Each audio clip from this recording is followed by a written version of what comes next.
Hi, everyone. It's Carrie Donegan, and we're starting on a new book today. Welcome to Radical Age Reversal. It is so good to have you here. I hope you really enjoyed our series on happiness. This series is really going to deal with food, which I know is a big topic for all of us. So I'm excited to get started, bringing in our Win Win Women audience. Welcome to the Win Win Women audience. This is Radical Age Reversal, and I'm Carrie Donegan, your host. And we are starting a brand new series based on this book, Eat to Beat Your Diet. And this is a substantial book, which I know can be intimidating, certainly intimidating for me. I would imagine it's intimidating for all of us. And so we're going to do this super slowly. We're going to get all the nuggets out of this book, which I think is super important. We're going to take it about 10 pages a week. So this should be very easy for you to do. And if you're not a big reader, but you want the nuggets out of this book, guess what? All you have to do is show up at the podcast every Monday. Now, sometimes my timing starts a little bit varied, so because I'm a caretaker. So what you may want to do, if you're a little bit like, well, I want to know that if I sit down at 11 o'clock, she's going to be there, which I can't always be there. Sometimes it's 11:15, sometimes it's 11:30 Eastern Standard Time. But what you can do is decide to watch the replay later in the day or in the next day. And it's always going to be archived on the Win Win Women Network as well, or Carrie Lou Donegan on YouTube. You can go to either one of those places and you can get all this information, and it is free, which is, I think, a wonderful option, especially in an economy that can be a little bit challenging. So let's get started on the book. So today we're going to dive in, and the first chapter is called The Surprising Science of Fat, Health, and Disease. So I love the fact that it's a book on diet, it's a book on food, and he goes right for the jugular right at the beginning, right? He's like, let's deal with the elephant in the room. Let's deal with fat. No one wants to talk about it. Everybody's confused by it. Let's get some clarification on the table right now. So what we're going to cover today is, what is fat? How does it work? Why is it important? Why do people want to get rid of it? What are all the stigmas surrounding it? And then how it actually works, how to help you and to harm you. So that is where and like I told you, that's all we're going to do today. So we're really going to dive into all the nuggets in this book. So this is not going to go quickly, but it is going to have lots and lots of great content in it. So I love this line. And if you do get the book, sometimes I'll refer to the pages of the hardcover. So I have the hardcover just in case you're following along. So I love this line because I think it summarizes what we're all feeling, which is fat has a bad reputation, but I'm here to tell you that fat is not the villain we've made it out to be. So if you can be open-minded just right at the beginning of this conversation, and you can understand that fat is not a villain, it's going to help you to actually love your fat for what it is and monitor your fat for what it can become and utilize your fat for what it is intended to be. Okay? So just think about that. Like, if think about it as something really really positive in your life, and it's going to become positive in your life because you're going to learn how it works. So he says, let's talk about how does our fat work. Okay, I think it's really important for us to know it. So what does fat do? It stores the fuel that your heart needs for pumping, your liver needs for detoxifying your body. I'm sorry, your liver needs for detoxifying your blood. Your kidneys need to remove waste and extra fluid from your body. Okay, so in fact, fat is essential to every organ functioning. I want you to sit with that for a second because I didn't realize that. I thought fat was there to store toxins or excess calories, and it just made you look, sorry, but not so attractive, right? That, I think, is the association. And this is not about fat shaming. This isn't about making people feel good or bad. This is about society's perception of what fat is and the reality of what fat is. So I believe my understanding is that for a lot of people, fat has a negative connotation. And I think what I'm here to do is actually help us turn that around. So, fat is no longer ugly. Fat is there to support your organ function. Okay, your organ function. That's why it's there. I think that's really, really important that we replace our former understanding with the second, which is why I'm kind of beating it like a dead horse. Okay, so what would happen if we stopped eating? I think that's kind of an interesting question. He said if you had no food, your body could draw on its fuel reservoir of fat to help you survive. Okay, so it is there to help us survive, which would be depleted to zero in 9 weeks for a woman and 7 weeks for a man of average build. So we're not talking about people who are obese. We're not talking about people who are super skinny. So an average build person who's in what I would consider a healthy weight category, 9 weeks for a woman and 7 weeks for a man. That's a lot of time. Okay. 9 weeks is like 2 months and a bit. So I think it's incredible that our bodies are prepared for starvation. And one of the things that I've stressed on this podcast is that our bodies are designed for starvation. They're not designed for abundance. And abundance, overindulgence can actually do more damage than starvation because we're not prepared for superabundance, right? We're not prepared for excess. It's not the way our bodies are designed. And so limitations, however, are things that are in our control, but we have to understand what we're limiting, when we're limiting, how we're limiting. Okay. And that goes into the how of fat. How does fat work?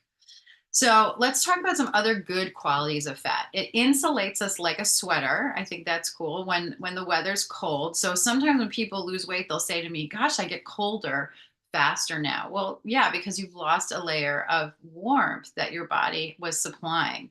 It also cushions your body. So if you fall, if you get hit, if you're in a fight, right? The fat around your organs and your muscles and your bones prevent the critical structure of your body from breaking, which I think is really, really important. Fat itself is actually an organ. All right. So, one of the things that we've learned over time that we didn't realize was that skin was an organ. And here's a second point for us to consider: fat is also an organ. I think that's important. It releases hormones and chemical signals that control your brain, your heart, your immune system, and virtually all your body's health systems. So that's really important too. Everything in your body is actually tied to your fat. So getting rid of fat does change the way your body functions, and accumulating fat is also going to change the way your body functions. So it's not something that's kind of extraneous, or if you just were to get liposuction and take it all out, that there would be no negative effect. That's not the case. It's there for a reason. Now, let's talk about the problem of excess fat, which is something that I think we're all familiar with. At least we think we understand why that's a bad thing. So Dr. Lee says to grow larger and become dangerous, growing fatty tissue may take on an ever increasing blood supply by recruiting new blood vessels through a process called angiogenesis, just like cancer does. So here is the problem. When we accumulate too much fat, it thrives in that environment. Okay. And to do that, it produces all of these blood vessels, which is kind of not the way I perceive fat. I always perceive fat as like bubble wrap. And I thought fat was just lining all the areas of my body, and that when I ate too much, the bubbles would grow. And when I ate less, they would utilize the bubbles and the bubbles would shrink and I would lose weight.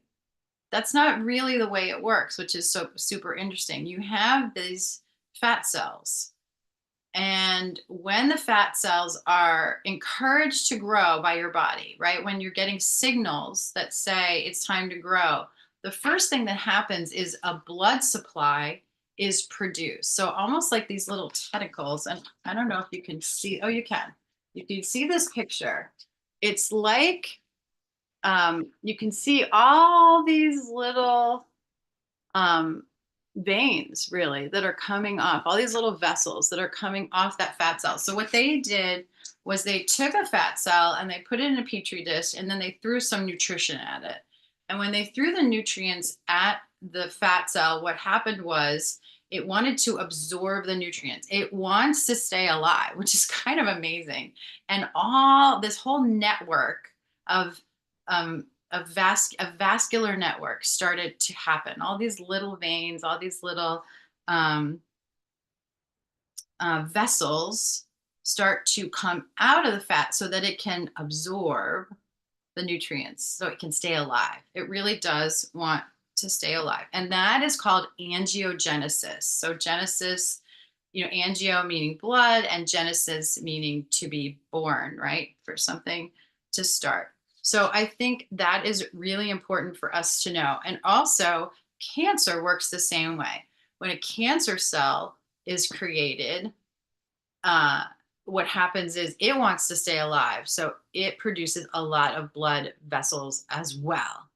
And so it's interesting to me that cancer and fat function in the same way in terms of their for survival.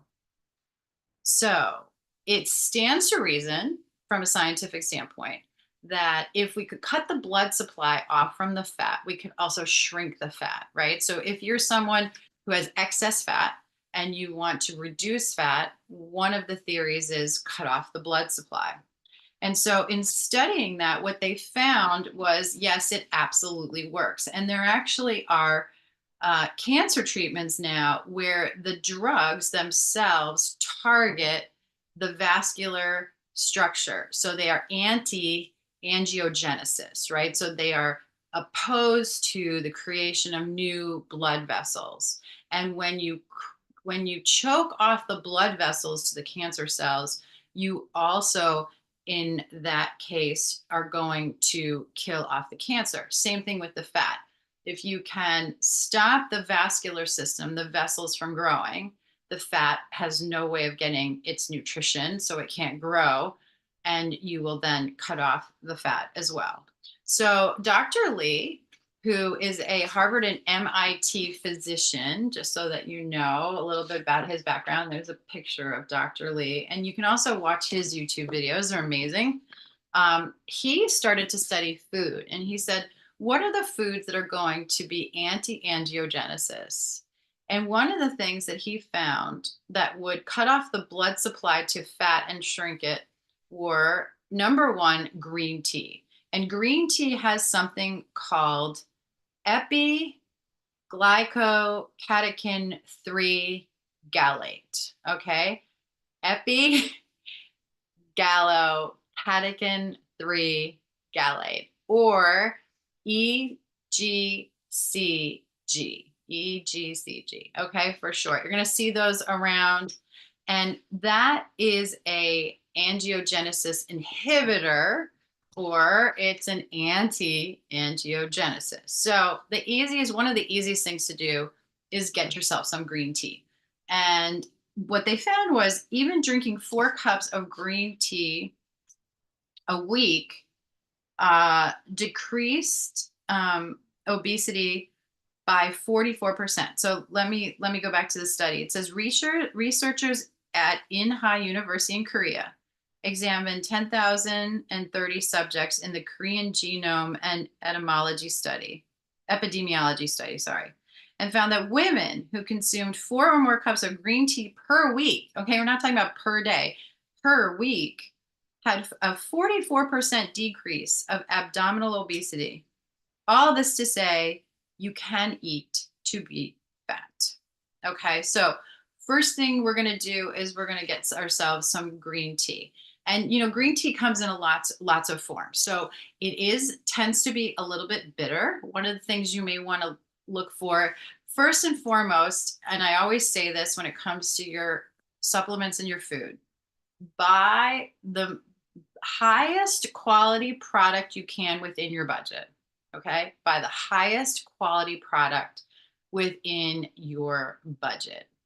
Now, I like to buy my tea from small farms. I like to buy organically sourced teas when I can. I like to buy teas in season. So you can become very well educated on teas, what to buy, when to buy it, when to drink it. But if you're brand new to tea and you've never explored the topic before, I would start with an organic tea because it's likely that you're going to get at least a cleaner tea, if not a higher quality tea. And then play around with it. So, for example, people who don't like the taste of green tea, one of the suggestions I give them is to get some unsweetened cranberry juice. So, just cranberry juice. You can get it from your grocery store. It's usually in a glass bottle, it's super concentrated. And you just want the juice. You don't want to concentrate. You want just the juice, no additives. And just take a tablespoon or a teaspoon and add it to the tea. I find that the cranberry will offset the bitterness of the green tea that is not appealing to some people, especially people who have a sweet tooth. So if your cravings for sugar are really high, when you start to eat bitter foods, they can be a little off-putting. So try that trick. The other thing that you can do is you can put the doTERRA essential oils of um, lemon, lime, orange, any of your citrus oils, tangerine in your green tea. And this will also temper the bitterness. So those would be my suggestions. The next thing to look at is what kinds of foods that you can eat that are going to help with this. So foods like turmeric, soybeans. Now, and I'm going to back up a minute. With the turmeric, if you're not using the turmeric root in its whole form, then you want doTERRA turmeric duo capsules to get all of the things in the turmeric. If you buy just the curcumin, which is an isolate from the turmeric, and you buy it in a capsule, it says turmeric capsules, and it just says curcumin on it. You don't want that because you're not getting everything that you need for the anti-angiogenesis. Okay, so your two choices would be buy real turmeric root, all right, not the spice in the jar. You have to get the whole root, so the turmeric root. And there are lots of recipes on how to use turmeric root, but you want to look those up. The second thing I would do would be, and the easier one is to get doTERRA turmeric duo capsules because you get the whole, all the necessary compounds that you need for the anti-angiogenesis. Okay, so for the fat fighting part of it, that's really important. And then, secondly, the soybeans. So soybeans are better absorbed in the body when they're fermented. So you want to look for a fermented soybean product. Fermented foods we know are really good for your gut microbiome, and we're going to get into that as we get into the book.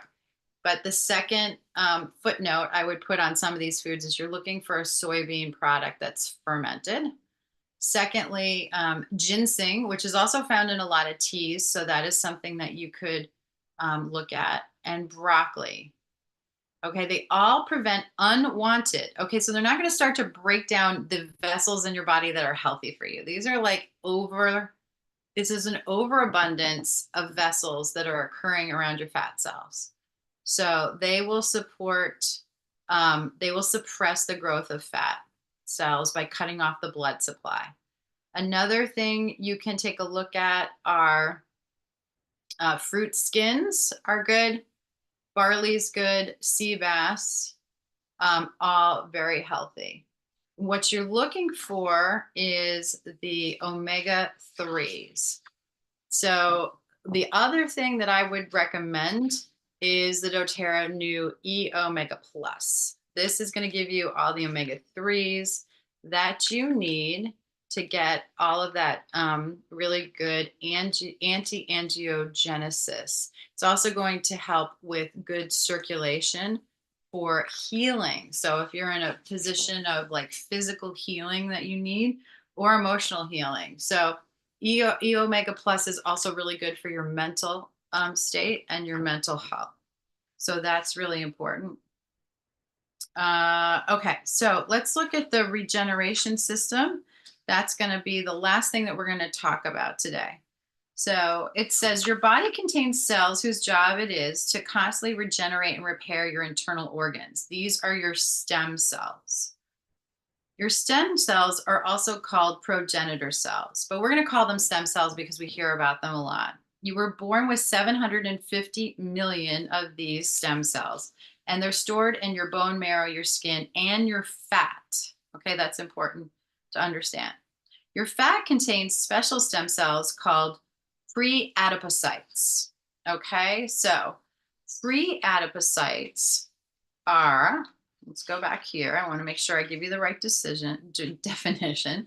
These cells are essential for health. Pre-adipocytes create hormone-releasing fat cells, which are called adipocytes, that help your metabolism process blood sugar and blood lipids. The hormones also influence your reproductive system, which in turn communicates with your fat. So, for people who are infertile or are having problems conceiving, one of the things you can look at is how healthy is your fat. And in a lot of cases, some women don't have enough of the fat that they need to get pregnant, or that their hormones are not functioning because their fat is not functioning properly. So, like, one begets the other. The problem comes when your diet causes your pre adipocytes to become overly active and create too many fat cells. So, when you're eating things that trigger the pre adipocytes, you're going to be in trouble.